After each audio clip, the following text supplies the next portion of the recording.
Today I'm here to summarize Kubla Khan by S.T. Coleridge. If you read poetry often, you must be very familiar with this poem. Kubla Khan was written in 1798 but not published until 1816. It was then issued in a pamphlet containing Christabel, those three poems, Christabel and the Pains of Sleep. It is one of these three poems which have made Coleridge one of the greatest poets of England, in other two being the Rime of Ancient Mariner and Christabel. Coleridge himself described the poem as the fragment of a dream, a vision seen perhaps under the influence of opium, which he saw when he had fallen asleep after reading the account of Kubla Khan in old book of travel written by Purchas Kubla Khan is a brilliant achievement in the field of supernatural poetry.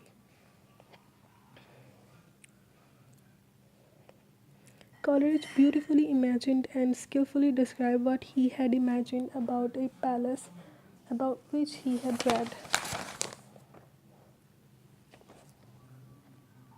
He has achieved remarkable success in making the description lively and complete. He writes as if he has seen it before him. The poem begins with the description of the kingdom of Kubla Khan. The action takes place in unknown Xanadu, a mythical city. Kubla Khan was the powerful ruler who could create his pleasure dome by a mere order. Elf was the sacred river that passed through Xanadu. It followed through the measureless caves to sunless sea. There were gardens in the stream were following in a zigzag manner. The gardens had many flowers with sweet smell, and the forest had many spots of greenery. The poet gives a beautiful description of the remote and distinct landscape of Xanadu. There was a wonderful chasm sloping down the green hill. The cedar tree were growing on both sides of chasm. The place was visited by fairies and demons. Coleridge then gives a medieval tale of love and romance. When the moon declined in the night, it was visited by a woman. She was sad for the lover. She was sad for her lover. From the chasms shot up a fountain violently. It threw a stone. It threw up stones. They were falling down in every direction. The sacred river Alpha ran through the woods and dales. Then it reached the unfathomable caverns and sank noisily into lifeless ocean with a tumult. In that tumult, Kubla Khan heard the voice of his ancestors. They warned him about approaching war and danger. In the second part of the poem, Coleridge described the pleasure dome of Kubla Khan. The shadow floated midway on waves. There was mixed music of the fountain as well as of the caves. It was bright in sunlight and also had caves of ice. Then the poet tells the reader about his vision. In his vision, he saw a Bayesian. In his vision, he saw a Bayesian maid playing upon her declimer. The poet desires to revive their symphony and song. Her music would inspire with divine frenzy. With the divine frenzy, he would recreate all the charm of Kubla Khan's pleasure dome.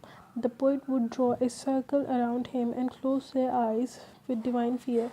The poet must have fed on honeydew and drunk the milk of stardust. The supreme strength of Coleridge as a poet lay in the marvelous dream faculty. On might say that the dream faculty lay at the root of his greatness as a poet and his weakness as a man. It is this dream element which makes Kubla Khan a thing of wonder in English poetry. Actually, the poem had its origin in dream. One morning, Coleridge fell asleep in his chair after taking a dose of opium when he was reading about the Kubla Khan in Purchas pilgrimage. In his dream, he composed, as he himself believed, about 200 or 300 lines On awakening, he appeared to have a distinct recollection of the whole and instantly and eagerly started writing down the lines. When he had written 50 lines, he was unfortunately interrupted by a man who had come to him on some business and detained by him above an hour. On his return to his room, he found that the rest of the dream had passed away from his memory and therefore he could never finish the poem. So, the poem is only a dream fragment. In itself, the poem possesses the qualities of a dream.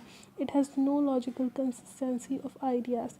It is a possession of images expressed on language of haunting melody. It contains no story, no thought, no moral, no allegory, no symbolism. It is appreciated for its shadowy vision and haunting music. Kubla Khan is a poem of pure romance. All the romantic associations are concentrated in this short poem. It contains many sensuous phrases and pictures like bright gardens, inspiring tree laden with blossom.